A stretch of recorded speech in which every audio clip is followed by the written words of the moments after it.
Hey everyone, and welcome back to Trend Drive. Nothing gets the blood pumping like watching your favorite athletes compete for prize and glory. But when everyone is looking for a competitive edge, some athletes take it too far. In this video, we're going to be talking about 5 athletes who got caught cheating in their respective sports. Sports fans, brace yourself.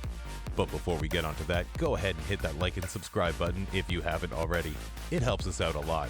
Also, make sure to stay until number 1 to see the athletes that will forever go down as some of sports' biggest cheaters. You won't believe what they did. And without any further ado, let's get on to the video. Number 5. Sammy Sosa. In the world of professional baseball, the late 90s and early 2000s were marred by what has become known as the steroid era. If you are a fan of the game, then you know there are absolutely no more exciting times to watch. Mark McGwire hitting 70 home runs in a season, breaking the previous record of 61 held by Roger Maris. Barry Bonds hitting 73 home runs in a season to break McGwire's record. Jose Canseco sending balls out of the park. It was an exhilarating time. Of course, they were all on steroids. But regardless, it sure was a blast to watch. But in an era of performance-enhancing drugs and cheating, there was one person who stood out from the sea of cheaters. At the height of this era were the home run races between Sammy Sosa and Mark McGwire. These were so exciting and so close that Sosa decided that he needed to take cheating to a whole new level. On June 3, 2003, in a game against the Tampa Bay Devil Rays, Sosa, a member of the Chicago Cubs, hit a ground ball to second base, shattering his bat in the process. After taking a look over the broken bat, umpires found that it had been hollowed out and a cork had been placed inside, allowing for more speed when swinging. Though the Cubs went on to win the game by a score of 3-2, Sosa was ejected and suspended for 8 games. His excuse? The bat was for practice and was never supposed to make it onto the field. We'll let you be the judge of that. Number 4. Black Sox. Our next cheater, or group of cheaters I should say, did their damage 100 years ago in 1919. The Chicago White Sox found themselves matched up against the Cincinnati Reds in what was then a 9-game World Series. Chicago was heavily favored to beat Cincinnati in the books, but red flags were raised when some gamblers started to bet large amounts on the Reds. The White Sox went on to lose the series in 8 games, and it wasn't until almost a year later that prosecutors turned their attention towards the possibility that the World Series had been fixed.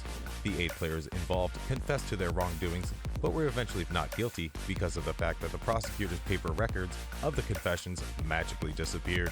Despite being found innocent of all criminal charges, all 8 players received a lifetime ban from baseball, earning them the much-deserved name of the Black Sox. You may be asking, why isn't an atrocity such as this higher on the list? They rigged the World Series, the championship event of the USA's oldest pastime. While you are correct in your astonishment, this took place in a time where technology that we know today was not around and regulations against this sort of thing didn't exist. I have to imagine it was quite easy to get away with something like this.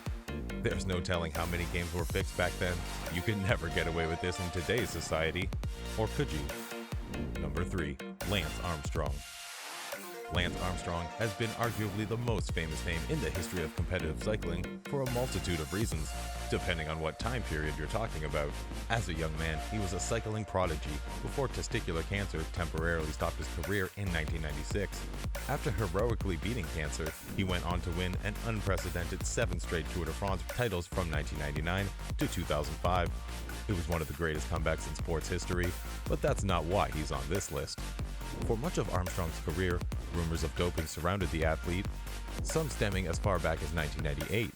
Over the years, he denied. The truth caught up to him.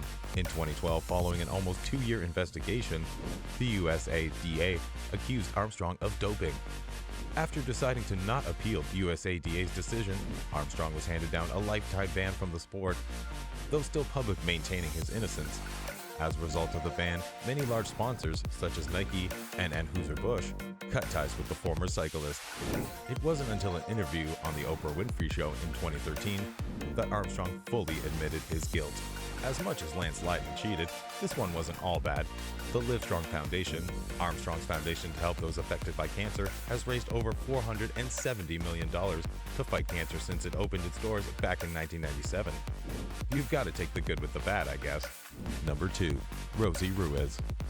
The Boston Marathon is one of the oldest and most famous marathons in the world, beginning all the way back in 1897. Since then, it has gone from a local competition to an event where records are broken and runners come from all over the world to write their name in the history books. Rosie Ruiz immigrated from Cuba to New York to do just that, finishing 11th in the New York Marathon and qualifying for the Boston Marathon. Things started to look fishy almost immediately when Ruiz won the Boston Marathon, while improving her time by an ungodly 25 minutes in only 6 months of training since the New York Marathon. Spectators at the time said that many things seemed off about this woman, like how she was not sweating or panting, and that she couldn't answer questions about very many details along the course. Even weirder, other runners had no recollection of even seeing Ruiz on the trail. It wasn't too long after that, a woman came forward saying that she had met Ruiz on the subway of all places at the time that she was supposedly running the New York Marathon. Following an investigation, no evidence was found that Ruiz ran either of those races at all, and very well may have just shown up near the finish line for both. She was disqualified from both races, and though she maintained her innocence until her death earlier this year, her story seems highly unlikely. Number 1. Spain's Paralympic basketball team. Well, we've made it to number 1, and if all this cheating hasn't made you sick to your stomach yet, then just wait till you hear this one. At the 2000 Paralympics in Sydney, the Spanish intellectually disabled basketball team took home the gold, beating Russia in the championship game by 24 points. Viva la España, right? Wrong. As the pictures of the gold medal winners began to be published by Spanish sports media, reports started to come in from people claiming to know that certain men on the team weren't handicapped. In November later that year, Carlos Ribogorta, one of the members of the Spanish basketball team, publicly admitted that he was not mentally or physically handicapped at all. In fact, he was quoted as saying, "Of the 200 Spanish athletes at Sydney, at least 15 of them had no type of physical or mental handicap." An investigation concluded that only 2 members of the 12-man basketball team met the IQ requirements to be classified as mentally handicapped, while the other 10 men were only pretending. Not only were they ordered to return their medals, but intellectually disabled sports were actually banned from the Paralympic Games until 2009, citing the difficulty in testing athletes for mental disabilities. All I know is that these men rigged the Paralympics, easily earning them the number 1 spot on this list as the worst cheaters of all time. Well, everyone, hope you enjoyed this gut-wrenching list. While you're here, go ahead and click on the links above to check out some of our other awesome athlete cheating videos. Also, don't forget to click like and subscribe for more content like this. See you in the next video.